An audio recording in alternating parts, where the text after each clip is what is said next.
il y a une partition que je rejoue des choses que j'ai apprises, des blessures qui me regardent vis-à-vis de l'autre et que je veux pas forcément aller voir et gratter. Et en même temps, il y a aussi la partition de l'autre qu'on aimerait bien voir des fois et qu'on aimerait bien changer, alors qu'on n'a absolument aucun moyen de contrôler ça. Et on ne doit pas le faire d'ailleurs.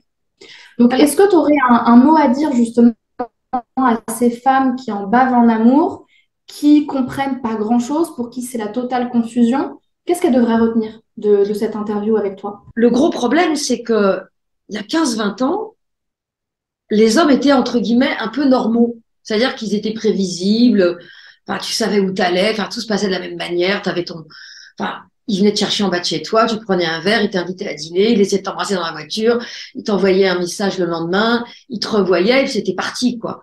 Et surtout si tu prenais un peu le temps. Ça, c'était comme ça avant. C'est-à-dire que jusqu'aux applications, les hommes étaient assez prévisibles, quelle que soit la tranche d'âge. Parce que moi, ce que je vois, c'est que de 22 à 80 balais, ils fonctionnent de la même manière. Et les nanas de 22 à 80 balais, qu'elles soient des bombes jeunes et belles ou des vieilles moches et grosses, elles vivent la même chose. Donc ça veut dire que les comportements des mecs aujourd'hui, notamment sur les applis, sont les mêmes. Donc je dirais que depuis l'avènement des applis et particulièrement depuis le Covid, les comportements des hommes sont devenus complètement dysfonctionnels et pathologiques. C'est-à-dire ils ont pris de mauvaises habitudes, ils font plus d'efforts. Elles me disent toutes la même chose. Les types qui commencent à t'écrire, ils disparaissent, ils sont sur un coup qui est plus avancé que toi. Il y en a quelques-uns qui sont normaux, mais il faut en éliminer. Mais genre, il y en a 1 sur 20 avec lequel tu as plus que 4 échanges. Et tu en as 1 sur 10 avec lequel, passé 40 ans, tu passes au téléphone. Parce que au-dessous de 40 ans, en général, tout se fait par appli, par chat. Ouais, ouais, et en même temps, tu vois, moi je me demande dans quelle mesure, quand tu es dans ce cas de figure-là, il n'y a pas quelque chose de ton côté de l'ordre de la partition, tu vois, pour revenir à ce que tu disais. Parce que, en fait, moi pour le coup, j'ai beaucoup vécu de dépendance affective quand j'étais plus jeune, des choses très graves. Et comme par magie, bizarrement, en ayant vraiment fait ce travail sur moi de revenir à soi, comprendre son pouvoir, comme tu dis, savoir renoncer, savoir se montrer radical, bah bizarrement, moi, j'ai jamais eu enfin, je n'ai plus ce problème-là à partir de ce moment-là, tu vois. Et bizarrement, tiens, ça tombe cette fois-ci. Donc, ce que je veux dire, c'est que, tu vois, moi, je trouverais ça dommage que les femmes partent dans l'idée que, de toute façon, les hommes aujourd'hui, ils sont plus normaux, donc on peut plus rien en faire, c'est plus de notre faute, tout est mort, tu vois. Moi, je pense aussi qu'il y a vraiment ce côté de, quand j'ai fait le travail à l'intérieur de moi, oui, il y a des gros fous sur les sites de rencontres, mais en même temps, quand je suis capable de renoncer dès lors que ça commence à partir en vrille, je suis pas responsable en fait. Tu vois ce que je veux dire? Oui, Et il faut que, enfin, si je suis ouverte un tant soit peu à l'amour, que je sors, parce que voilà, c'est bien beau aussi de dire que les femmes, elles sont toutes blanches dans l'histoire, mais entre celles qui répondent jamais, celles qui sont sur un site mais qui matchent personne, et celles qui veulent jamais sortir et qui pensent que le prince charmant va claquer sur la porte le vendredi soir, bah, en même temps, j'ai envie de dire, les filles, il faut savoir sortir aussi, tu vois. Et puis, il faut savoir se montrer. on Et puis, parle elles pas. sont très agressives aussi, les femmes Ouais, aujourd'hui, mais tu on vois. parle pas de la même chose. Moi, je parle des filles. J'en suis, je dirais, à la louche une centaine par semaine. Donc, j'ai une centaine d'infos qui m'arrivent par WhatsApp, par LinkedIn, partout. Donc, et les infos sont toutes dans le même sens. C'est-à-dire que même une nana, il y a des filles qui sont en fin de coaching, qui ont bien compris les règles du jeu, elles sont claires dans leur approche. C'est-à-dire que ça ne dépend pas d'elles, justement. Ce qui dépend d'elles, c'est la réaction qu'elles vont avoir quand le mec se révèle douteux. Mais au départ, c'est ça qui est fou. Quelles que soient les photos, quel que soit l'âge, quel que soit le physique, quel que soit le texte, c'est ça qui a changé.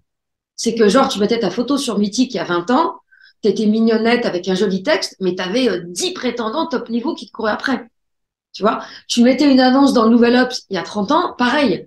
Bon, aujourd'hui, quel que soit ton profil de nana, et c'est ça que j'appelle la jungle, le mec, par principe, il y en a 1 sur 10 qui doit, et je suis gentille, il y en a 1 sur 15 qui est à peu près normal, bonjour, comment vas-tu, nana, qui a une discussion. Mais tous les autres, ils sont là, ils sont inconsistants, ils posent des questions de cul au bout de 2 minutes, ils disparaissent, ils réapparaissent, et ils sont dans une espèce de fuite en avant. Et peut-être que ce sont les évitants dont tu parlais tout à l'heure. Moi, je pense que ce sont des hommes qui souffrent, mais qui ne veulent pas envisager la possibilité d'une thérapie et qui ont, D'accord. grâce aux applis, trouvé une manière d'exprimer. leur vengeance. Mais c'est pas conscient. Je pense pas que le gars se dise, je vais faire exprès de pas lui répondre, d'être garce, nanana. Je pense que ils sont Ouais, grave à l'ouest. Et comme tu disais, la nana qui est équipée, elle le dégage tout de suite. Mais on est d'accord. rien que de dégager ces mecs-là, les filles me disent, je n'en peux plus des applis parce que je suis obligée de passer 2 heures par jour pour arriver à parler à un mec normal. Et c'est exactement comme si tu te retrouvais dans la forêt amazonienne en petite culotte, avec des bestioles qui risquent de te piquer de partout. C'est-à-dire qu'il y a quand même une réalité sociétale dont on parle peu, euh, qui est plus spécifique des applis, mais qui est plus spécifique des grandes villes, mais qui est quand même réelle. C'est que vaut mieux être bien solide quand tu fais ce type de démarche. Il faut vraiment y aller sans attente et sans affect. Et si vous voulez que je dise quelque chose aux femmes, c'est tant que vous n'avez pas vu le gars au moins 5, 6 fois, tant que vous n'avez pas eu un ping-pong dans l'échange, ne vous investissez pas, soyez sans attente et sans affect. Et là, effectivement, les femmes qui ont fait le travail, qui sont incarnées, qui ont les pieds sur terre, elles vont s'en sortir. N'empêche que c'est une réalité et je peux t'assurer que avant le Covid, c'était pas aussi violent. Et quand j'ai écrit un bouquin sur le sujet juste avant le Covid, on m'a dit ah vous êtes trop dur, donc trouvez-moi l'antidote. Donc j'ai inventé une antidote à ce genre de comportement. Et aujourd'hui, le bouquin, il est en dessous de la réalité. Mais comme il y a les antidotes, ça va. C'est pour te dire que on ne peut pas exclure de tout ça la réalité de l'évolution du monde qui bouge terriblement. La névrose de chacun, la partition de chacun, oui. Il y a une dizaine d'années, j'aurais dit oui, bien sûr.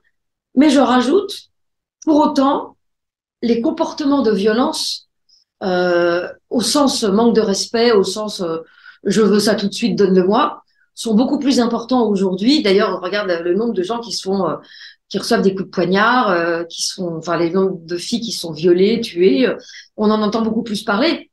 Mais les réseaux sociaux, ça date pas d'hier.